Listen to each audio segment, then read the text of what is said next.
All right, I think we're finally at a good space where we have located all the hoses needed to service this Escape. Now, this is 2015. I think in an earlier video I had called it a 2018. It's in really good shape, and our goal here is to do a bunch of service and maintenance on it to where hopefully we don't have any issues and we get many, many more thousands of miles out of that. So that's what we're doing here, and that's part of the reason I'm making such a big deal out of servicing some of these hoses. Now, we had to pull the intake off of it. These are the old hoses. You can see a lot of plastic. You can see center there in the frame, there are several plastic tees, but there's one of them. Looks like there's another one. And you can see plastic couplers everywhere. Now, why am I making a big deal out of this? I'm making a big deal out of this because I've had several of them come in over the last, I'm going to say 5 years, when they kind of switched to this newer body style.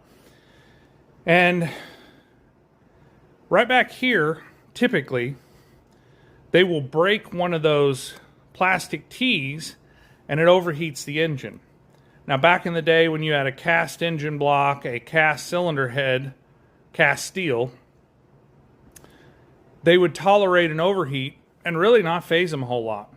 These, as you can see, I mean, there's aluminum everywhere. They will not tolerate an overheat. So we had to pull the intake off of it in order to get this lower hose out of it. There's several junctions of hoses right in here, and they run back over to the heater core. Then they come back around to the radiator, overflow tank, etc. So these are all new hoses from Ford here. We've got some intake gaskets. We're going to clean all this up. We're going to do some decarboning inside this engine. It really needs it. And we're replacing these hoses to prevent and get more life expectancy out of this. If you wait until this T here gets fragile and breaks, we're right at 10 years old on this vehicle. If you don't catch that, you cost yourself $10,000. And that's really probably, I would say, between $8,000 to $10,000 of what it costs to put an engine in one of these vehicles.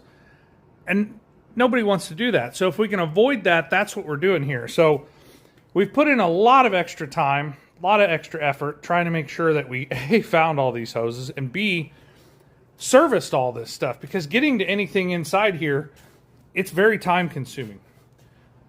But the juice is worth the squeeze, in my opinion, because I don't want to have a discussion if this thing has an overheat that could have been prevented.